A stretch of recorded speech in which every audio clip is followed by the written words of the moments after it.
안녕하세요. 오늘 저희가 좀 깊게 파볼 주제는요. 정말 최근에 뜨거웠죠. 한 정치인의 커피 원가 120원 발언입니다. 네, 이 발언 때문에 나온 여러 뉴스 기사들을 살펴볼 텐데요. 아니, 커피 한 잔 얘기가 어떻게 이렇게까지 시끌시끌한 정치 논란이 됐을까요? 정말 파장이 컸죠. 네, 이재명 당시 더불어민주당 대선 후보 발언이었는데요. 오늘 이 발언이 어떤 맥락에서 나왔는지, 또 왜 자영업자분들이 그렇게 강하게 반발했는지, 그리고 이게 정치적으로는 어떻게 번졌는지, 그 의미까지 한번 제대로 짚어보겠습니다.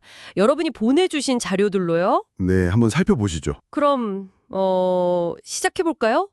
이게 발단이 그 이 후보가 전북 군산 유세 때였어요. 네, 맞아요. 군산 유세 현장에서. 네, 거기서 예전에 계곡 불법 상인들 설득했던 경험을 이야기하면서 뭐 닭백숙보다는 커피 장사가 더 낫지 않겠냐? 약간 이런 취지로 말을 하다가요. 그런 맥락에서 나온 거군요. 네, 커피 한 잔 원가가 내가 알아보니까 120원이더라. 딱 이렇게 말을 한 거죠. 120원. 그 숫자가 딱 꽂힌 거네요. 그렇죠. 물론 바로 이 후보 측에서는 해명을 내놨어요. 이게 2019년 얘기고 원두 같은 원재료 값만 말한 거다. 재료비만. 네, 뭐 당연히 임대료나 인건비 같은 건 뺀 숫자고 불법 장사 대신 합법적인 곳에서 더 잘 벌 수 있게 지원하겠다는 좋은 뜻이었다. 이렇게 강조를 했죠. 네, 뭐 해명은 그렇게 나왔는데 그런데 이 120원이라는 숫자가 딱 나오니까 와, 시장 반응이 즉각적이었어요. 엄청났죠. 특히 전국 커피점 사장님들 단체, 전국 커피점 업주연대라고 있잖아요. 네네. 거기에서 바로 기자회견 열고 이건 뭐 자영업자들의 피땀 어린 노고를 폄하하는 발언이다. 이렇게 아주 강하게 비판하고 나섰습니다. 그렇죠. 그분들 입장에서는 정말 좀 황당하게 들렸을 수도 있을 것 같아요. 당연하죠. 실제 카페 운영해보면 아시겠지만 원두값 자체는 비용의 정말 일부잖아요. 네, 뭐 임대료, 인건비, 전기세, 수도세.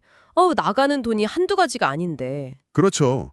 그런 막대한 고정비용, 변동비용 다 빼고 그냥 120원 이렇게 딱 던져버리면 와, 이건 마치 커피 팔아서 엄청난 풍리를 취하는 것처럼 오해하기 딱 좋잖아요.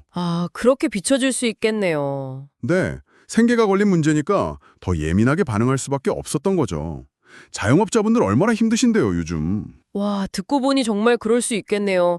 단순히 숫자 120원이 맞냐 틀리냐 이 문제를 넘어서는 거군요. 맞습니다.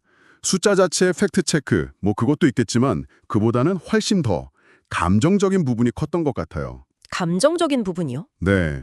많은 자영업자, 특히 소상공인분들께는 이 120원이라는 숫자가 뭐랄까, 정치인들이 우리 현실을 정말 모르는구나, 우리 고생을 너무 가볍게 보는구나, 이런 어떤 상징적인 숫자로 느껴졌을 가능성이 크다는 거죠.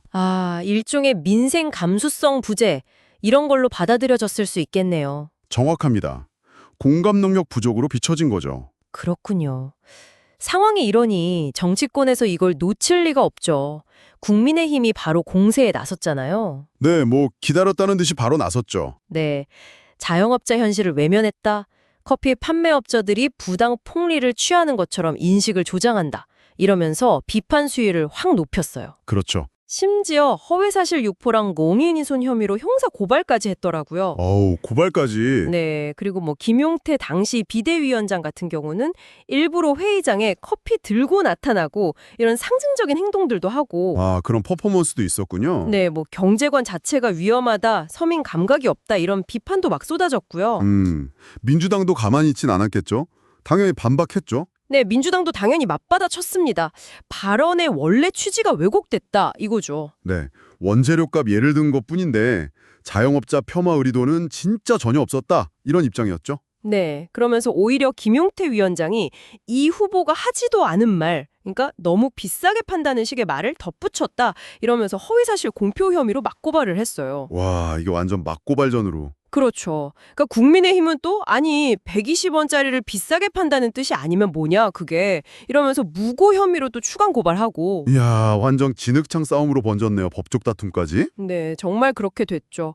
여기서 근데 진짜 좀 생각해 볼 지점은 결국 120원이 맞냐 틀리냐 이 숫자 자체는 어느 순간 좀 부차적인 문제가 되어버렸다는 거예요. 맞아요. 그게 핵심이 아니게 된 거죠. 네, 이 숫자가 불러온 파장 그러니까 정치인이 과연 이 민생 현실, 특히 자영업자분들의 이 고단한 현실을 얼마나 제대로 아는가, 공감하는가 이걸 보여주는 어떤 시험대처럼 되어버린 거죠. 그렇죠.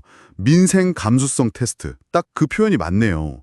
발언 내용 그 자체보다도 그걸 어떤 방식으로 말했는지, 그리고 그 말이 사람들에게 전달될 때 느껴지는 그 거리감, 온도 차이, 이런 게 더 큰 쟁점이 된 겁니다.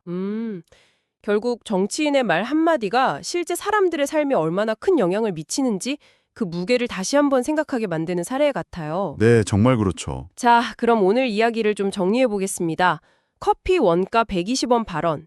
이게 처음엔 원재료값만 언급한 거라는 해명이 있었지만 결국 실제 카페 운영의 복잡한 비용 구조를 간과했다는 비판을 피하기 어려웠고요. 네, 그렇죠. 그리고 자영업자들의 큰 반발을 샀고 이게 또 정치권의 아주 치열한 공방으로 이어졌습니다. 숫자를 둘러싼 해석 싸움이 결국 민생 감수성 논란으로까지 확전된 사건이라고 볼 수 있겠네요. 네, 맞습니다. 이 사건을 보면서 문득 이런 질문이 들더라고요. 정치적인 논쟁 안에서 특정 숫자라는 게 어느 순간 단순한 데이터를 넘어서서 그 사람의 현실인식 전체를 판단하는 어떤 강력한 상징이 되어버리는 걸까? 아, 의미심장한 질문이네요. 그리고 또 하나는 이렇게 민감한 생계 문제로 다룰 때는 말의 내용 못지않게 그걸 전달하는 방식이나 태도, 또 맥락, 이런 것들이 얼마나 중요하게 작용하는 걸까? 한번 우리 모두 곱씹어 볼 만한 지점이 아닌가 싶습니다. 네, 정말 그렇습니다. 말의 내용만큼이나 태도와 맥락의 중요성, 오늘 이 사건을 통해 다시 한번 생각해 보게 되네요.